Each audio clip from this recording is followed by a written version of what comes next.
Welcome to another edition of How to Build Lifetime Cash Flow Through Real Estate Investing. I'm Khleif, and I am thrilled you're here. And I know you're going to get a tremendous amount of value from the gentleman we're interviewing today. He is a real rock star. I'm not going to take any of his thunder by stealing his story. I will tell you that he owns over 4,000 units now. He's in the, primarily in Texas. And his name is Glenn Gonzalez with Napa Ventures. Glenn, welcome to the show, buddy.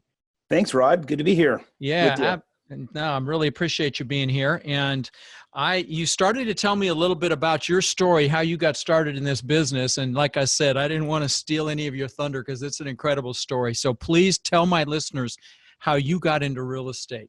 Well, thanks, Rod.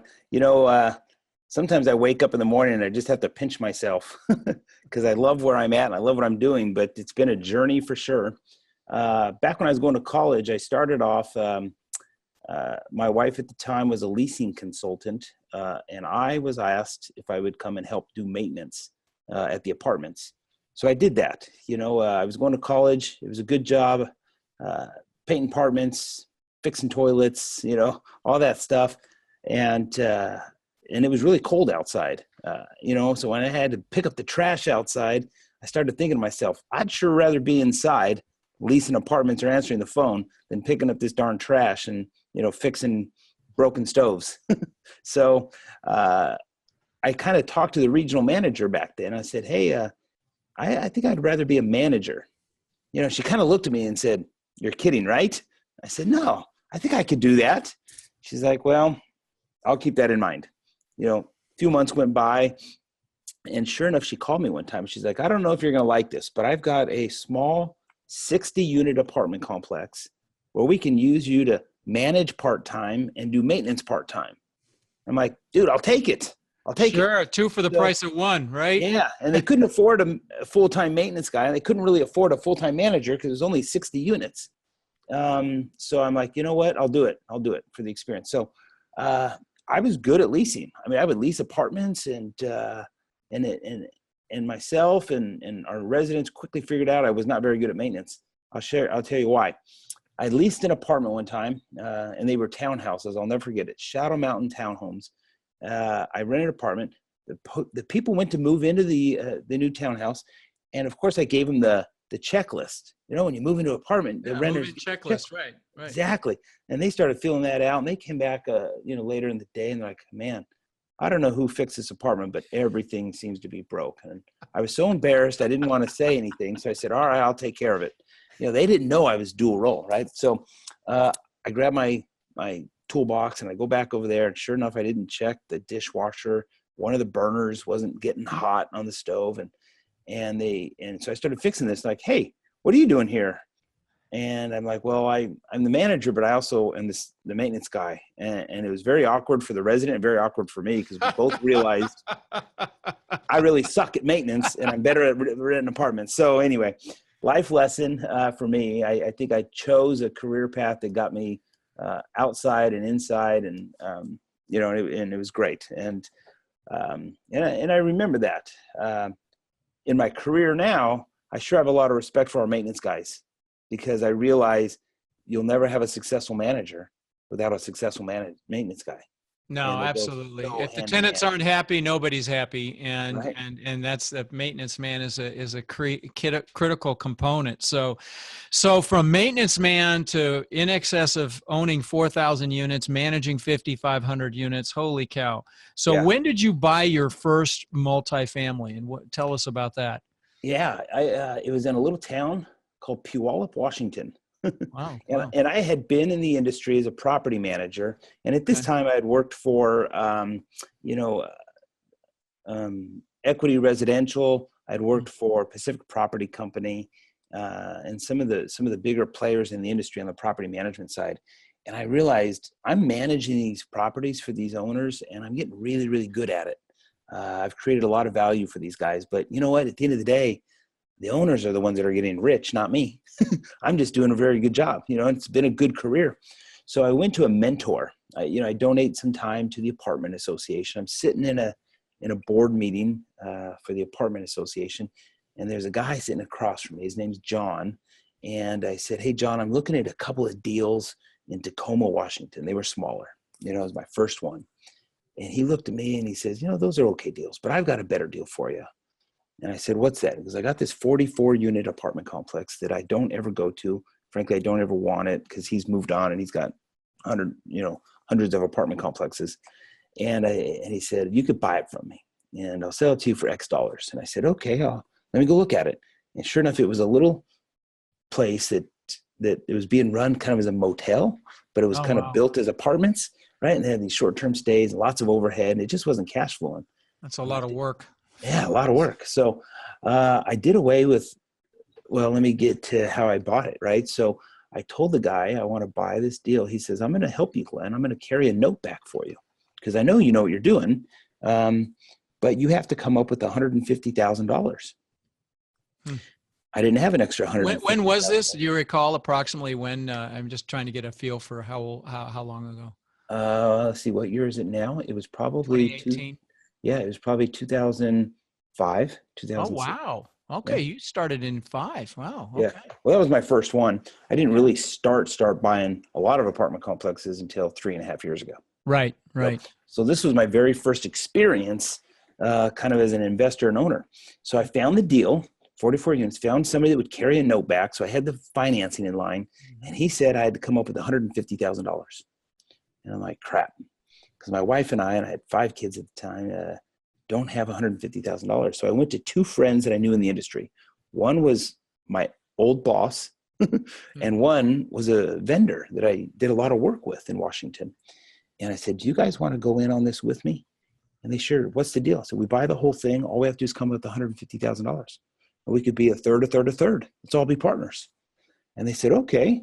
They said, well, how much are you putting in, Glenn? I'm like, I don't have any money. I found the deal. I got the financing. I'll do all the work, but you each have to put in 75 each. And they said, we're in. The numbers look good. If we could do this, it'd be great. So sure enough, I gave the guy $150,000. And then he said this to me. He said, no, I don't want the money. I want you to put that $150,000 in the apartment complex. And wow, I like this guy. It's broken. And I'll introduce you to him. And I did that. I took the $150,000 and he was right. I needed to fix a bunch of broken stuff. So I fixed the broken stuff. We got to, 99 and eventually we got to 100% on these little 44 units. I sold it a year and a half later. And I'll tell you, for about $1 million more than I paid for it and all that. I returned the money to my partners and we split all the profits, a third. Everybody was happy. The only problem is we took half of the profits and we carried a note back to the sellers. So really we only put $500,000 in our pocket. And here's the sad story. To the buyers, you carried $500,000. I carried a note back. Yep. Right. Yep. And this is 05 or 06 or 07. And we all know what happened shortly after that. You nailed it. Yep. Yeah. So the guy defaulted on the note that I had carried. I was getting ready to foreclose on the deal. And you were in a second position. I was in a second position to his lien holder, right? Yeah, so we know what happened to yours. Yeah.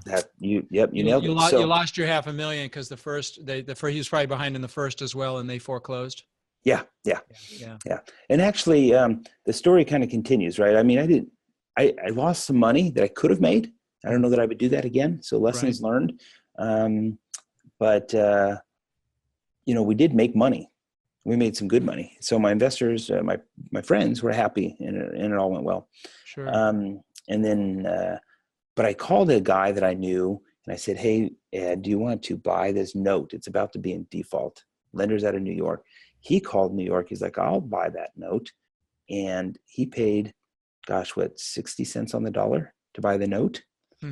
And oh, so you did good. You didn't lose the whole 500. You were able to sell it for 60 cents on the dollar. Now, it's sad for the guy that bought it, probably, but yeah. Well, good. Well, good. Yeah. Okay. So that my very first deal was probably the highest tuition I had to pay for experience in anything. That's quite a story, man. I mean, I got to tell you, to buy it and have that experience with a receptive seller like that helped you, wanted to give you a leg up. That was really cool. I really liked hearing that. And then, allow you to put the money back into the property, which is really smart in his case if he's carrying it. And then you carry and all that stuff happens. Wow, that's quite a story. So here you are now. at 4,000 units, you obviously have your own management infrastructure. Let's start with team. Can you tell us how that evolved, the group of people that you surround yourself with, and maybe as you got started, you say you really bought a lot in the last 3 years. Tell us how that all came together and the components, the different pieces in your core group.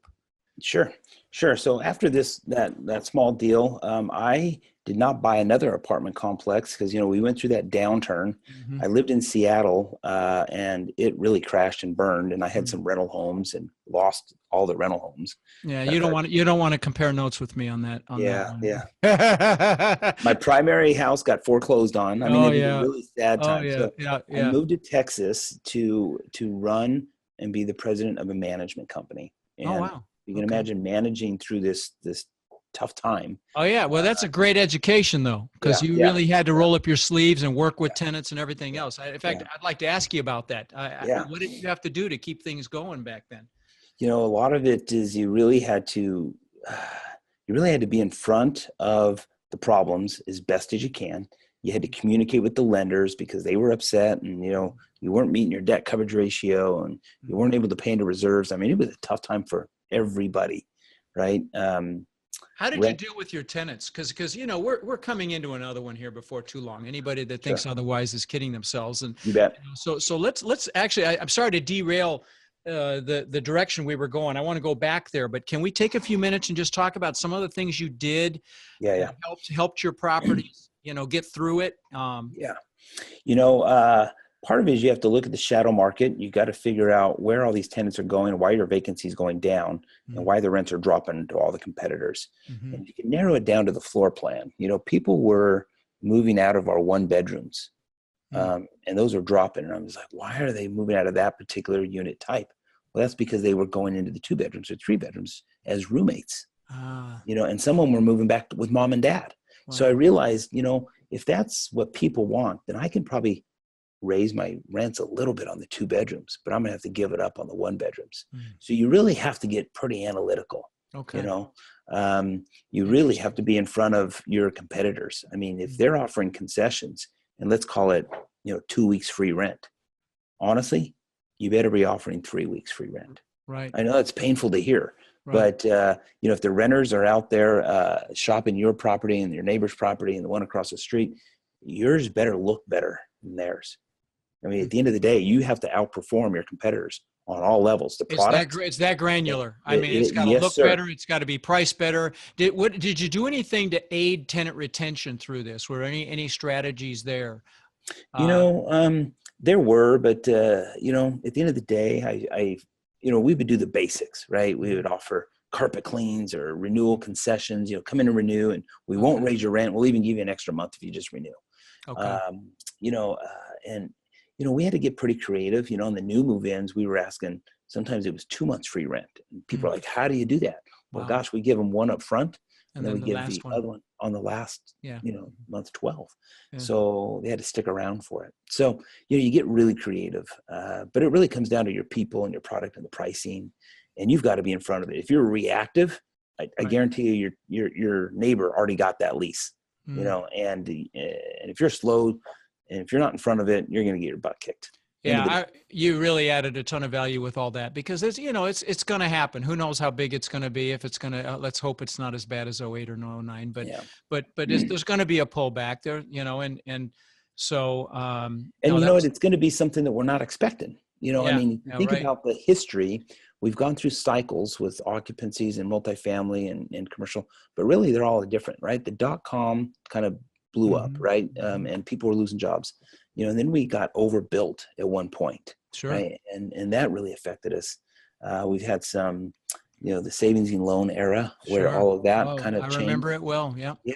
And then the last one that we had where it was the mortgage industry, right? The homes just started trickling in the banks and the investors, and then everything just tightened up and people were getting laid off. Right. So, but I don't know what the next one's going to be. Right? Yeah. It's not going to be the same one that we've experienced before. I'll tell you, without going too far down the rabbit hole, I will tell you my biggest fear is the national debt situation. And if that happens, it's going to be a big one. Yeah.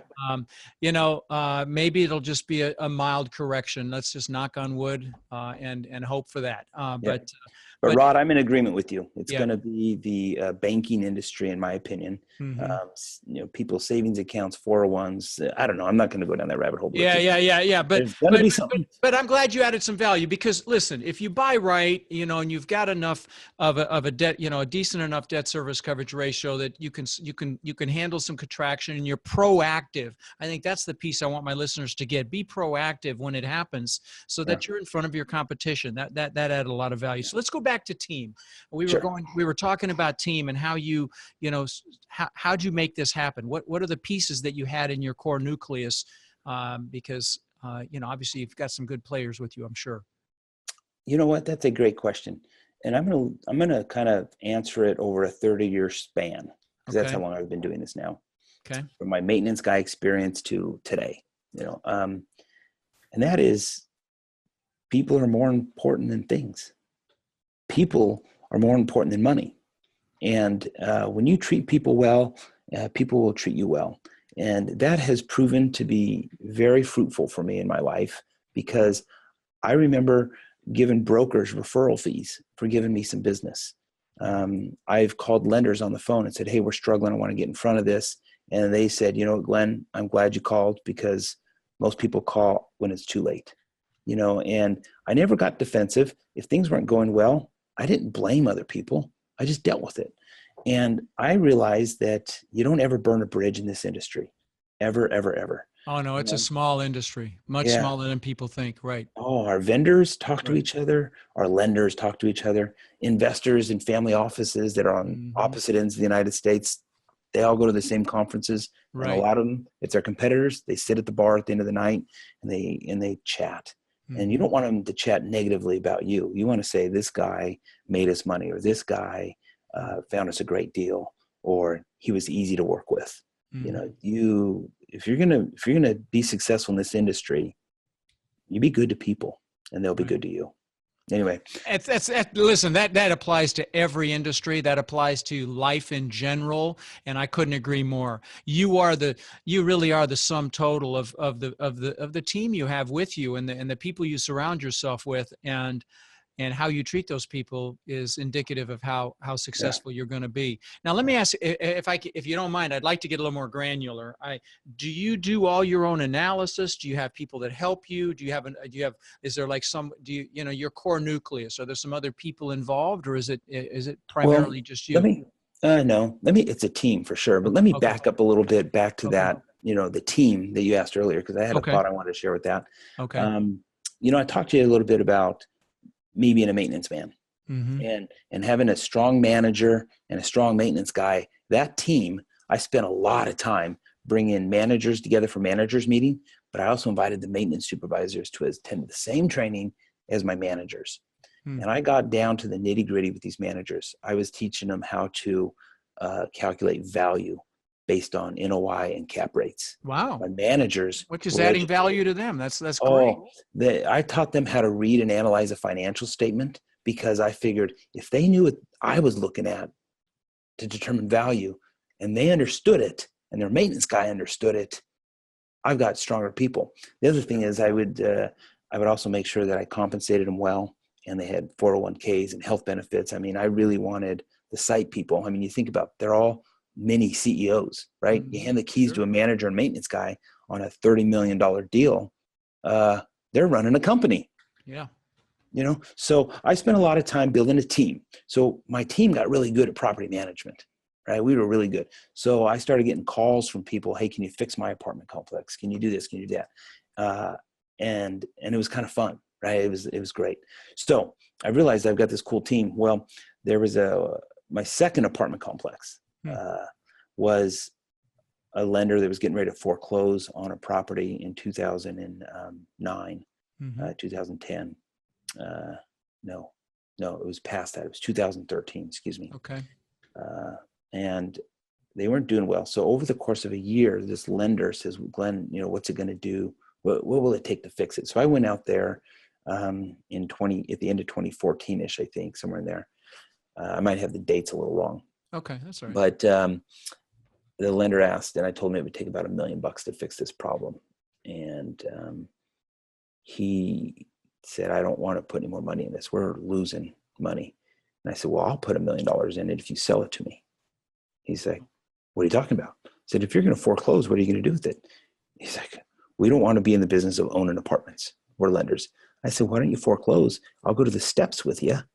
You foreclose, carry a note back, put the thing in my name, and I'll give you $1 million to hold in escrow, and I'll fix all the problems.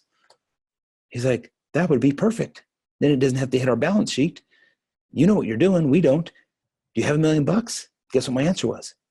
No, I don't have $1 million. Oh, you said no? I don't have $1 million. I figured you'd say yes and go find it. No, well, I'm a little more transparent than that. And I said, no, but I could find it because it's a good deal. And we did exactly that, Rod. We bought that deal. We owned it for a year. We gave the lender $1 million. He put it in an escrow account. We fixed all the problems. So as we were fixing them, he was releasing money to us. Oh, okay. Okay. So he was holding it for you to fix. Got it. He was holding my renovation money. Okay. That was part of the deal. If you're going to do all this, I better make sure it gets done. A note back. Right, I'm going to hold your money, and you're going to do the work, and I'll pay for it. Right. But I gave him the money. They put it in escrow. We did it. We sold that deal in 1 year and 1 day, and I gave the investors back a 48% return. Wow. On their money. And yeah. That was deal number 2 I did. Yeah. That's nice. So, that's nice.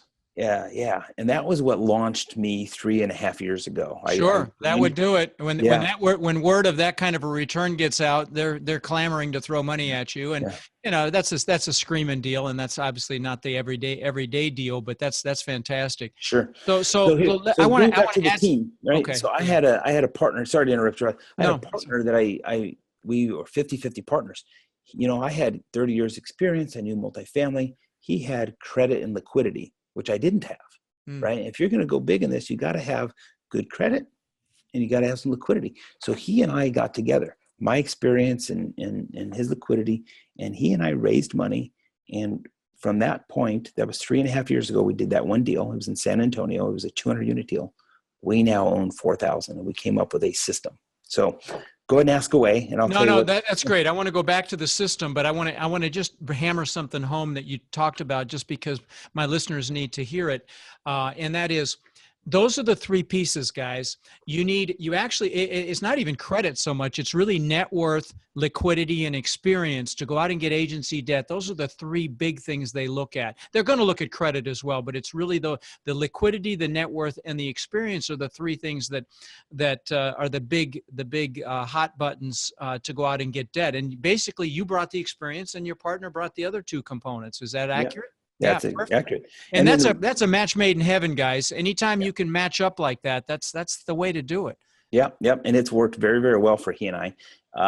And the other component there is you need to find a good deal, right? Well, sure. If there's a deal, your experience will tell you whether it's a good deal or bad deal. Sure. Unfortunately, a lot of people get into deals and they think, oh, this is a great deal. We're going to do, we're going to renovate some units and it'll cost us $4,000 and we're going to raise the rent, $200 or $300 a unit, only to find out that it actually cost you $6,000 or $7,000 to renovate that unit. And in all actuality, you can only get $100 or $150 rent increase. Right. That hurts, right? And that's lack of experience. And that's not really doing your homework. Not doing the homework, right? Yeah, a lot of sponsors and developers, they're going to kid themselves. They start drinking the Kool-Aid and they start realizing that. Especially today, right now in this hot market. Yeah. Yeah. You can't kid yourself. If you can't really get that rent bump, you either do less of a renovation or you underwrite your deal, and it's got to have the debt coverage ratio on realistic rent expectations. What's your minimum debt service coverage ratio that you'll even consider on a deal day one? 1. I mean, obviously, the bank wants 1.25. So yours is the same. Yeah. Okay. Fair enough. Yeah, it's funny. I was just talking. I just interviewed Albert Barras again. He was my first interview on this show, and he was gracious enough to let me interview him again. He owns McKinley Corporation. They've 20,000 plus apartments. Just a super guy. And he said today they're reviewing 100 deals to find one. Right. Yeah, I would agree with that. Yeah. Yeah. Okay. So. Let me share with you one other experience, though. Okay, I bought 8 apartment complexes from one guy. His name was Ed, and he was getting ready to retire. And because of my relationship that I had with Ed, he kept my number for years. And one day I called him, if you ever want to sell your company, you call me. And he's like, I will never retire. Da, da, da. The guy turned 80 years old, and guess who he called? No Me. kidding. And he's like, I got 8 apartment complexes, 1,500 units in Dallas. I said, I'll take them. No. And we did. We started, crowdfunding, and we started, I didn't start crowdfunding. I started using crowdfunders. Sure. So you did 506c syndications, and you were able to advertise. Well, you actually crowdfunded. I mean, you actually did small investors. No, I went to crowdfunders that did the crowdfunding. I didn't do it. Yeah, they were a single entity investor. They wouldn't raise money, but it's a neat way to go these days. So anyway, so that was a relationship that took years to develop, and I finally got the call, and he worked with me. I mean, we spread the 8 apartment complexes out over, we did it over 6 months. Okay. So he was in no hurry. He was a good seller. We were a good buyer. We closed them one at a time, boom, boom, boom, and created value on all of them. So yeah, that's the way to do it. So how did you start that relationship? How did you find that guy to start that? Was it in an apartment association meeting? What sorts of honestly, go backwards in time. Remember the story I told you about the guy that bought the note for 60 cents on the dollar? Mm-hmm. That was the guy. No kidding. So from whatever year that was, wow. 2000, what did I say it was? 2007? Yeah. It was right before the crash. 2013. Part of the crash. No kidding. Yeah. And so you just maintained contact with him. Sure. Reached out occasionally. Guys, this is a big clue. This is what you call a clue. This is a relationship business. Hands down, every aspect of this business is relationships between investors, partners, brokers, lenders, property managers, and certainly other owners, and as evidenced by this. In fact, my friend Maureen Miles, who's got a couple thousand units in Atlanta, same thing. She connected with an elderly seller that had multiple apartment complexes and was able to take down a bunch of them. And that's just that's totally relationship driven. Awesome. So let me ask you this. You started to chat about system. Where were you going with that? So I built a little team. We got really good at what we were doing, and I was using the relationships that I'd built over the years to find good deals. And we hired asset managers to work with us. We hired underwriters to work with us, because just like your friend and the McKinley group, they're underwriting 100 deals. I can't do that by myself. Right. Nor do I will kid myself and say that I'm really good at that. Right. But there are some really smart people that are very, very analytical. Mm-hmm. They might not have the best social skills. Right. Some of them have tremendous social skills. You never know. Right. But there's some really smart people out there that understand underwriting and numbers far better than I do. I understand the concept, but when you could package up a good deal and it looks good on paper and it's presented well and it makes sense, investors will invest with you. So done. Yeah. You can sell it. You can sell it to investors all day long. And guys, I know you've heard, and it's funny that you allude to this because they hear me on the show here all the time. If you're the analytical person, align yourself with an outgoing person. And if you're the outgoing person, make sure you get some analytical help, because you need both, okay, to succeed in this business. You've got to have somebody that's okay to do the relationships, and you've got to do you've got to study the deals. You've got to evaluate them so you don't make a mistake. And sometimes one person is both, and that's a home run. But I can't tell you how many times I've met teams of, for example, 2 people where one is one and one is the other. And it's a fantastic match for this business. Would you agree? I would totally agree with that. And when you partner with people, you just got to, I've had successful partnerships and unsuccessful partnerships with individuals. Here. Yeah, you probably have too. And you kind of have to make sure your interests are aligned. As we got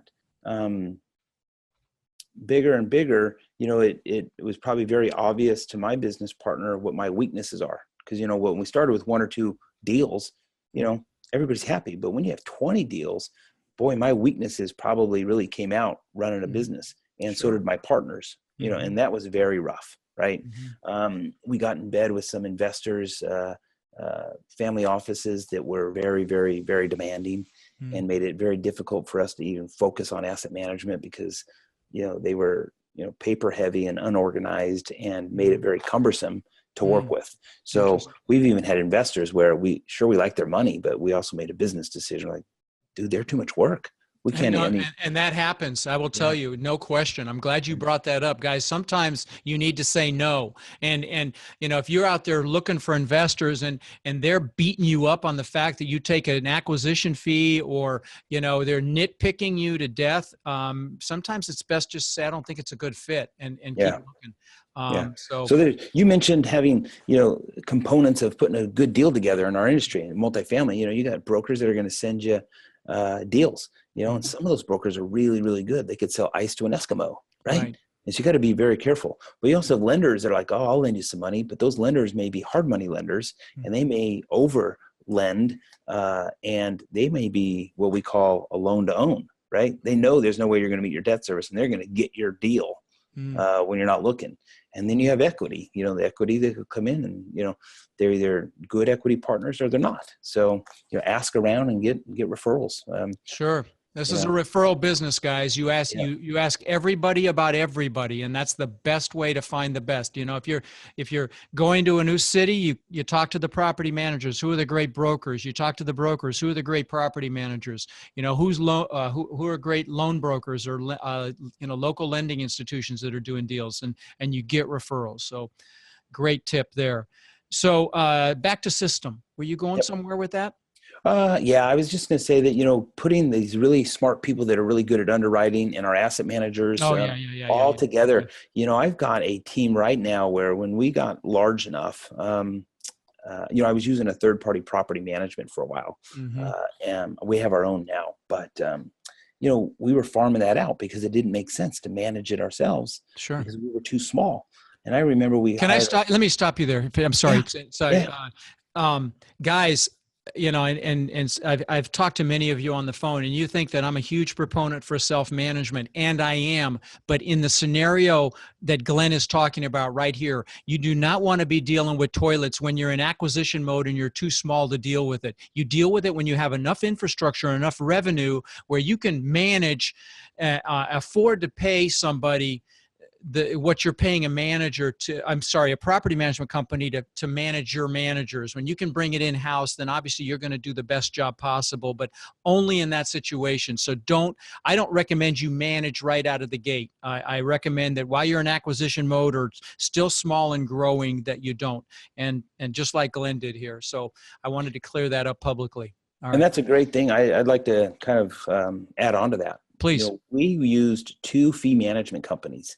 When we were smaller, we bought one deal, we gave it to one management company, bought another deal, gave it to another. That was by strategy. We want to see which one, see who's best, but you learn a lot about the best practices. All management companies do some things very, very well, and then some things not so well. But when you can learn what's good and bad from multiple properties. And then we made the decision that when we hit, 30 or 3,000 or 3,500 units, we were going to pull the trigger. And we did. That's when we jumped from, farming out the fee management to slowly bringing it in-house. And we brought them on in a very systematic way. No, that's brilliant. And thank you for interjecting that. Yeah, that's the other reason you shouldn't manage yourself, because you need to learn the business, and that's how you learn it, watching someone else do it properly. And I love the fact that you pick 2 of them. And that's exactly how I would do it as well if I was starting over, to get different perspectives, because you're right. They do it differently. Some are good at some things and some are better at other things. So awesome tip. Okay. So when you target a property now, let's say you've identified a property, I'm sure, you've got so many great broker relationships at this point that you see a lot of off-market deals because of your inventory and the fact that you can pull the trigger. When you're under contract and you're going to do due diligence, well, actually, before you get under contract, are there any tricks you're using? Because it's such a competitive landscape right now. Are there any tricks you're using to set yourself apart from other people bidding? Yeah, that's a great question. Thank you. Every sponsor probably has their own strategy. My strategy was, if I go look at a deal and I could tell that what it needs, because I've been doing it for so long, I can look around. I basically understand what it's going to take to fix that property, or I can envision where we're going. Because I've done it for so many years and I've bid it out, I kind of have an idea of the dollar figure. Sure. So I'll go into it kind of with my eyes wide open, including if I could see I can notice a building that needs foundation work. right? Or I could look at roofs and realize they're halfway, or, I'm not an expert at roofing, but I could sure tell. You can see about how much life they've got, right? Yes, Parking roughly. lots, Yeah. everything, right? Yeah, all that kind of stuff. So Right. my strategy is this: if I put it under contract, I'm not going to retrade the seller, and I'm not going to not close, right? And so for the longest time until Harvey hit, all the deals that we had put under contract, we closed on time, and we didn't retrade the sellers. And because of that, the whole broker world knew that, right? So they wanted me to buy their deal. Why? Right. Because I didn't retrade their seller, even if something came up. I told the broker that, hey, if it's not major, I'm not going to sweat the small stuff. But I'm telling you, there's a lot of sponsors that'll come in there and like, I want you to, to eat 50 grand here, 30 grand here. And, when you're getting ready to close a deal, sellers hate that stuff. Right. I'm a seller. Right. I've sold a bunch of deals. I hate it when and people do it to me. So, I'm figuring what comes around goes around. I want to be a good buyer. I want to close on time, and I don't want to retrade a seller. That's my strategy. So you've got that reputation already. What would you tell somebody that hasn't had your track record? Not necessarily, I don't mean that. Let me rephrase that. Maybe he hasn't taken down more than a property. Maybe hasn't even done their first property. What would you suggest to somebody like that to try to be competitive? Is there a way to be competitive? Yeah. Go find somebody that is that good. There you go. Yeah, and that is the answer, guys. Yeah. That is the answer. Yeah. Go connect with somebody that's done it, that's got the reputation, that can sponsor you. That's great. I hear things like, let your money go hard immediately, or let your money go hard very fast, to be competitive. What are your thoughts on that? Yeah. In today's environment, in my market where I'm buying in Texas and the surrounding areas, yes, I have to put up non-refundable earnest money. Right out of the gate. Right on day one. Okay. Now your attorneys that draft your purchase sale agreements, hopefully we're protecting that non-refundable earnest money. For example, if a storm hits that apartment complex and that's out of your control and the seller's in control and it does a lot of damage, and the seller can't perform, the question you're going to ask your attorney is that money really non-refundable? Right. Because if it's non-refundable, depends on the language of the contract. Sure. It could be non-refundable subject to da-da-da-da-da. Right. And it probably needs to be, almost, especially when you're thinking of like Houston and all, Yeah. You're right. A named storm. Right. If a named storm hits that property, and that, and these owners, myself included, sometimes we don't have enough insurance for named storms. Right. We have good insurance on non-named storms, but if one of them's named and it hits your property, your deductible could be 2% of the value of your property, right. which, it's a big deal. Hundreds of thousands of dollars, right? So, so I learned that lesson the hard way. Wow. And along those same lines, when you're buying a deal, if there's no language in there that protects you, that if the seller doesn't maintain his occupancy or continue to get units made ready along the way, you're going to close on that deal and you're going to walk on. They're going to give you the keys. Congratulations. You just bought an apartment complex and you got 40 vacant units and none of them are ready. Do you know how expensive that is? Yeah. That could be if it's your first deal, it could be your last deal. Yeah. Cause the seller may have checked out along the way, or the management company may say, we're selling, we're out of here. Right. Did you ever get referrals from your management companies? All the time. Yeah. Yep. See, guys, do you hear that? I talk about this and people don't believe it. It's a way to get deals. It's a fantastic way to get deals. Yeah. To get started. Let me ask you this. If you were going to tell that 20-year-old Glenn what you know now, what might you tell him that you'd do differently? I would ask more questions about who I partner with.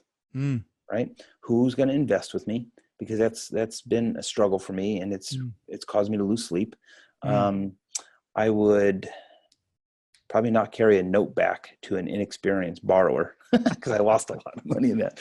But part of that was the economy, and part of it was his lack of experience. But at the end of the day, I think back about the hard jobs that I've had and been laid off from certain companies and all of that stuff. And all of that was very painful education, but I don't know that I would trade it, Rod. No, I wouldn't either. And I've gone through, people know my story. I lost $50 million in 2008 and I wouldn't trade that either, frankly, because it was such an incredible learning experience. So let's say you were coaching somebody about this business. what would you make sure they learned in the first 90 days? I would probably say, let me look over your shoulder and let me see if what you're looking at is really a good deal. I would ask questions, Mhm. how much is it going to cost? Are you going to raise your rents? Who's going to manage it? What's their reputation? Who's going to invest? What's your debt coverage? Which lender are you going to? All the basics. And I would just, as a coach, I'd say, call me and let's just ask. I get free coaching all the time. You know why? Because that guy that sold me the 44 units, John, he sat across from me at a board meeting for the apartment association where we were all dedicating our time. And I went to him. I was smart enough when I was younger. I did my first deal. I asked questions to somebody who'd been down that before. Right. And he told me, he's like, those 2 deals that you asked me to look at weren't the best deals. He's like, let me help you. And here's a deal that you'll probably be more successful. That's really cool. That warms my heart, man. I love hearing that. I'll tell you, his name is John Gibson. John Gibson. Okay. in, The whole world knows who he is. Tacoma, Washington. Yep. All right. Glenn, people can reach you at napa-ventures.com. And, let me ask you one last question. You're obviously very driven. You're very motivated. Look where you started and where you are now. Where do you attribute that to? Where's the drive come from? What's pushing you? That's a great question. One, I think my wife and kids. Yeah. My wife one time, after I was managing for all these years, she said, you're really making a lot of people a lot of money. Right. Why don't you do it for yourself? That's a great question. Other than I feel like, well, gosh, honey, you got to have money to make money. But that's not necessarily true. Yeah. You've got to know what you're doing.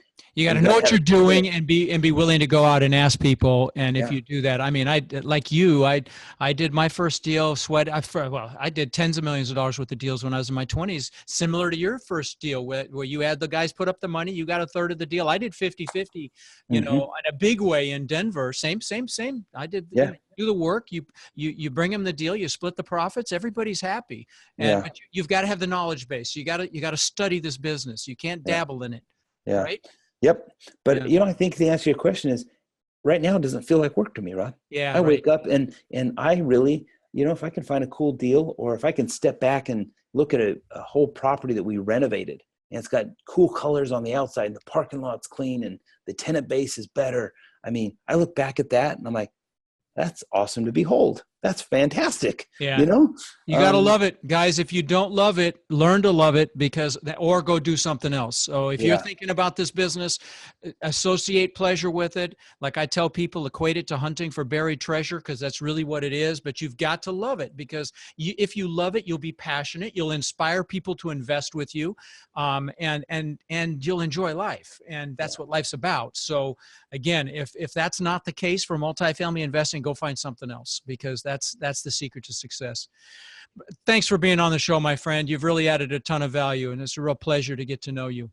Rod, I thoroughly loved it. And awesome. I want to be like your last friend. I want to call you in another 10 years when I'm at 20,000 units. And you will be, brother. You will be. All right. Well, thanks again for being on the show. You have a great day. All right. You too, bud. Take care. Thank you for listening to the Lifetime Cash Flow Through Real Estate Investing podcast. If you've enjoyed the show, please take a minute to visit iTunes and leave your comments. For more resources or to connect with us further, please visit our website at rodkhleif.com. Tune in next week for our next show.